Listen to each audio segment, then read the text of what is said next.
احمد رضا خان محدث بریلی رحمۃ اللہ تعالی علیہ نے جو تجدیدی فریضہ سر انجام دیا، توجہ میری طرف کریں، بس آپ میری طرف دیکھیں ذرا۔ اللہ رب العزت نے وہ کام لیا کہ وہ علم کلام ہو، تو علم کلام میں آپ نے تجدیدی فریضہ سر انجام دیا۔ علم العقائد کے اندر، علم الکلام کے اندر، علم فقہ کے اندر، علم تصوف کے اندر، اور دین کو جو بھی دین کے اوپر حملہ کسی نے کرنے کی کوشش کی، اعلیٰ حضرت امام اہل سنت رحمۃ اللہ تعالی علیہ نے دین اسلام، اسلام و سنت کا اس طرح دفاع کیا کہ وہ آپ کا قلم ایسے چلتا تھا جیسے کسی مجاہد کا تیر و تلوار چلتا ہے۔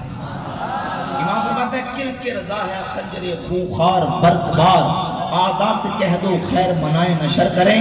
ہندوستان کے اندر مولوی اسماعیل دہلوی نے یہ عقیدہ بیان کیا، شروع کی ابتدا سے یک روزہ کتاب لکھی، اور اللہ رب العزت کے بارے میں امکان کذب کا عقیدہ، اس کا اس بات مانا۔ پھر بعد میں کتابیں لکھی گئی اور کہا گیا کہ خدا جھوٹ بول سکتا ہے، اللہ کے لیے جھوٹ ممکن ہے، بول سکتا ہے۔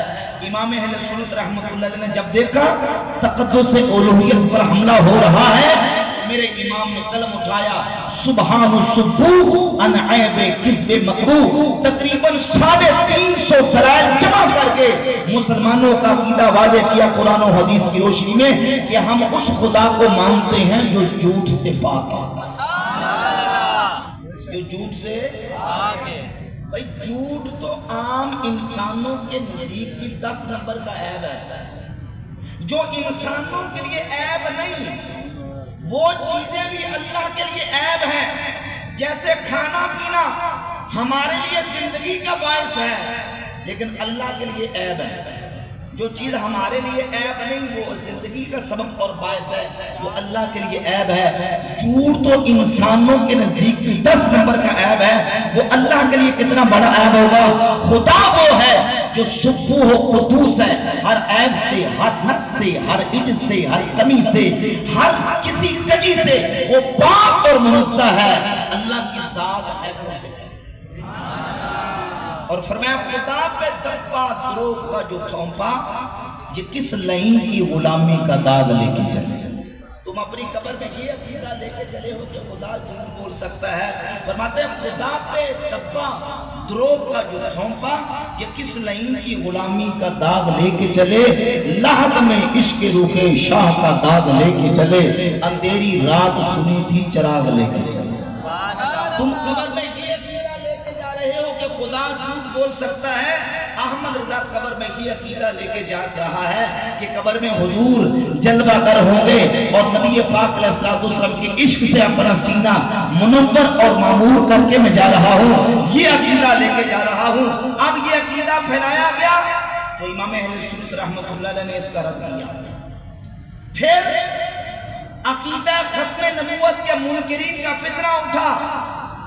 عقیدہ ختم نبوت کے منکرین اور منکرین کے سہولت کاروں نے جب عقیدہ ختم نبوت میں نقب لگانے کی کوشش کی، چور دروازہ نکالنے کی کوشش کی، کبھی ان لفظوں میں کہ اگر رسول اللہ صلی اللہ علیہ وآلہ وسلم کے بعد کوئی نبی آ جائے تو حضور کی نبوت میں کوئی ختم نبوت میں کوئی فرق نہیں پڑتا۔ کبھی یہ کہا گیا جیسے مولوی قاسم نوتوی اپنی کتاب تہذیب الناس کے مقدمہ خطبہ میں لکھتا ہے کہ سو عوام کے خیال میں وہ رسول اللہ صلی اللہ علیہ وآلہ وسلم کا خاتم ہونا بئی معنی ہے کہ آپ کا زمانہ انبیاء سابق کے زمانہ کے بعد اور آپ سب میں آخری نبی ہیں، مگر اہل فہم کو روشن ہوگا کہ تقدم یا تاخر زمانے میں بھی ذات کچھ فضیلت نہیں، یعنی خاتم النبیین کا معنی آخری نبی ہونا یہ بس عوام کا خیال ہے، اہل فہم جانتے ہیں کہ آخری نبی ہونا وہ فضیلت کی بات نہیں۔ جب یہ بات کی گئی اور کہا گیا کہ اگر بالفرض رسول اللہ کے زمانے میں کہیں اور کو نبی آ جائے تو حضور کی ختم نبوت میں کوئی فرق نہیں پڑتا. اور یہاں تک کہا گیا کہ حضور کے بعد بھی کوئی نبی آ جائے تو حضور کی ختم نبوت میں کوئی فرق نہیں پڑتا. اور اس کے بعد پھر مرزا غلام قادیانی نے دعویٰ نبوت کیا اور اس نے کہا کہ سچا خدا وہ ہے جس نے قادیان میں اپنا رسول بھیجا. نعوذ باللہ تعالیٰ. مسلمانوں کا قطعی حتمی جذبی سمعی ضروریات دین کا یہ عقیدہ ہے کہ محمد رسول اللہ صلی اللہ علیہ وآلہ وسلم کی ذات اقدس آخری نبی ہیں. حضور کے بعد کوئی نبی پیدا ہو سکتا بولے کو نبی پیدا نہیں ہو سکتا. حضور کی ذات اقدس پر اللہ نے نبوت کا دروازہ بند فرما دیا. اب حضور کے بعد کوئی نبی پیدا نہیں ہو سکتا. جب یہ عقیدہ اس میں نقل لگانے کی کوشش کی گئی، اعلیٰ حضرت عظیم البرکت رحمۃ اللہ علیہ مجدد تھے. میرے امام نے ان ختم نبوت کے منکرین اور ان کے سہولت کاروں کے رد میں 5 کتابیں تصنیف فرمائیں. کتنی کتابیں؟ 5 کتابیں تصنیف فرمائیں. جزاء اللہ عدوبہ لإبائہ ختم النبوہ. نمبر 2 السوء والعقاب علی المسیح الکذاب. نمبر 3 الجزار الطیانی علی مرتد القادیانی. نمبر 4 قہر الدیان علی مرتد القادیان. نمبر 5 المبین مانا خاتم النبیین. 5 کتابیں دے کے ختم نبوت کے منکرین کا رد فرما دیا اور کہا تم کہتے ہو کہ نعوذ باللہ آ سکتے ہیں یا آ گیا. یا مرزا غلام قادیانی نے یہ دعویٰ کیا کہ سچا خدا وہ ہے جس نے قادیان میں اپنا رسول بھیجا. امام نے نظم کی صورت میں بھی سمجھایا، نثر کی صورت میں بھی سمجھایا اور ان لوگوں کے عقیدے کا بطلان واضح کر دیا اور فرمایا کہ رب نے دوسرا محمد بنایا صلی اللہ علیہ وسلم. بنایا بھی نہیں اور بنائے گا بھی نہیں. ذرا محبت سے سبحان اللہ کہہ لیں. بلند آواز سے کہا سبحان اللہ. اللہ اکبر. امام اہل سنت رحمۃ اللہ تعالی علیہ نے بڑی خوبصورت بات کی. نثر کی صورت میں تو لکھا ہی. اعلیٰ حضرت عظیم البرکت رحمۃ اللہ تعالی علیہ نے نظم کی صورت میں لکھا. امام فرماتے ہیں تیرا قدیم تو نادر دہر ہے، تیرا قدیم تو نادر دہر ہے، کوئی مثل ہو تو مثال دے، نہیں ملک پاؤں میں ڈالیا، نہیں چمن چمن سلوے جمال نہیں وہ کمال. حضور کی مثل اللہ اکبر. یا رسول اللہ یا علی یا زندہ باد زندہ باد زندہ باد زندہ باد. اب دیکھیں عقیدہ ختم نبوت پہ حملہ ہوا. امام اہل سنت رحمۃ اللہ علیہ نے 5 کتابیں لکھی. پھر ایک مولوی نے کتاب میں لکھا کہ رسول کو غیب کی کیا خبر. نعوذ باللہ تعالیٰ.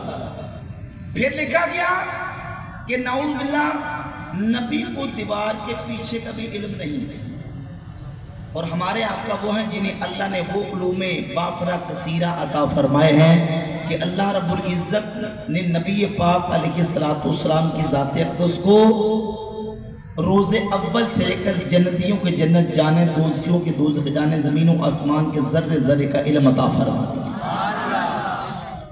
امام اہل سنت نے قلم اٹھایا، حضور کے علوم غیبیہ کو ثابت کرنے کے لیے 5 کتابیں تصنیف فرمائیں. جسے سمجھ آ رہی ہے اللؤلؤ المکنون فی علم البشیر ما کان وما یکون، ازاحت العیب بسیف الغیب، خالص الاعتقاد، الدولت المکیہ بالمادت الغیبیہ. یہ ہے مجدد کا کام کہ مجدد علمی اعتبار سے، دلائل کے اعتبار سے قرآن و سنت کی روشنی میں اسلام کی جو تجدید کرتا ہے قرآن و سنت کے عقیدے کو جو مٹایا جاتا ہے، مجدد قرآن و سنت کے دلائل کی انبار لگا کے اسلام و سنت کا صحیح عقیدہ امت مصطفیٰ کے سامنے پیش فرما دیتا ہے۔ اور فرمایا تم کہتے ہو کہ رسول کو غیب کی کیا خبر، نبی کو دیوار کے پیچھے کا علم نہیں؟ اللہ نے اپنے حبیب صلی اللہ علیہ وآلہ وسلم کو وہ علوم غیبیہ وافرہ کثیرہ عطا فرمائے ہیں۔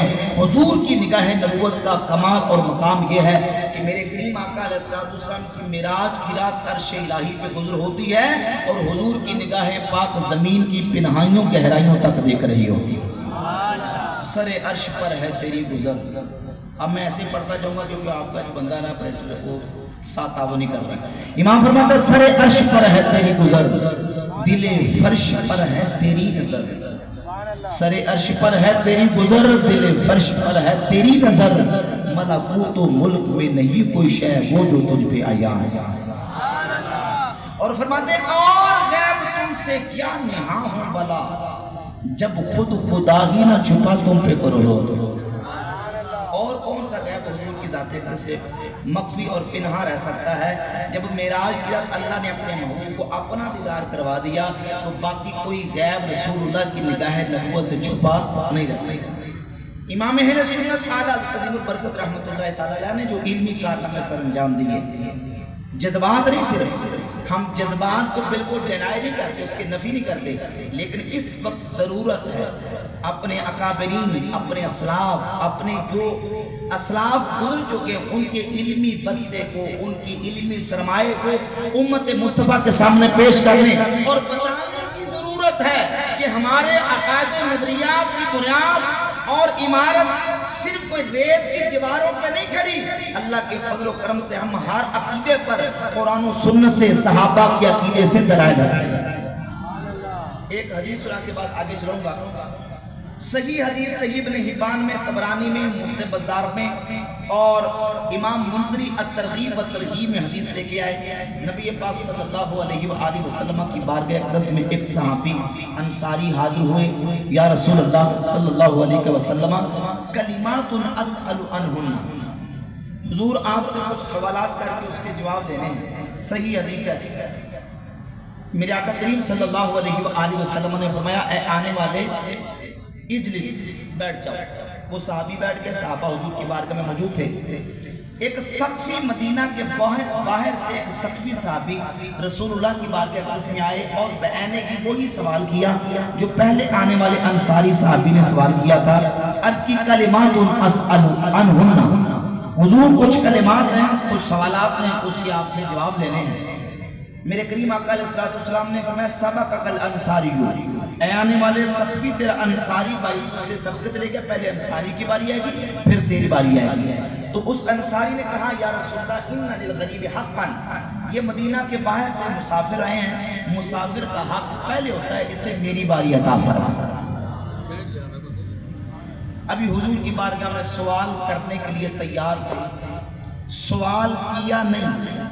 اللہ کے محبوب صلی اللہ علیہ وآلہ وسلم نے فرمایا اے آنے والے سقفی ان شئتا انبأتک عما کنت تسألنی و ان شئتا تسألنی و اخبرک، اے آنے والے اگر تو چاہے تو سوال بھی نہ کر، سوال بھی میں خود کر کے جواب بھی خود عطا نہ فرما دوں۔ صحابی کو حضور نے جب یہ فرمایا تو وہ صحابی تھے، ان کا عقیدہ تھا کہ اللہ کے نبی اللہ کی عطا سے دلوں کی حالتوں کو بھی جانتے ہیں۔ الکت بل عجبنی عما کنت اسألک، حضور پھر میں کیوں کہوں گا، سوال بھی خود کریں جواب بھی خود عطا فرمائیں۔ میرے کریم آقا علیہ السلام نے سوال کر کے جواب دیا، پھر سوال کیا، پھر جواب دیا۔ جب سوالات کر کے جوابات مکمل کیے وہ سقفی صحابی حضور کی بارگاہ میں بے ساختہ بول اٹھے والذی بعثک بالحق نبیا ما اخطأت مما کان فی نفسی شیئا، یا رسول اللہ اس رب کی قسم جس نے آپ کو نبی برحق بنا کے بھیجا ہے، جو میرے دل میں سوال تھا ما اخطأت مما کان فی نفسی شیئا، آپ نے ایک بھی خطا نہیں کی، آپ نے سارے سوال درست فرمائے ہیں، جواب خود عطا فرمایا۔ یہ صحابی کا عقیدہ اور اسی عقیدے کی ترجمانی ہمارے امام اعلیٰ بریلوی رضی اللہ تعالیٰ نے فرمائی. آپ فرماتے ہیں سر عرش پر ہے تیری گزر، سر عرش پر ہے تیری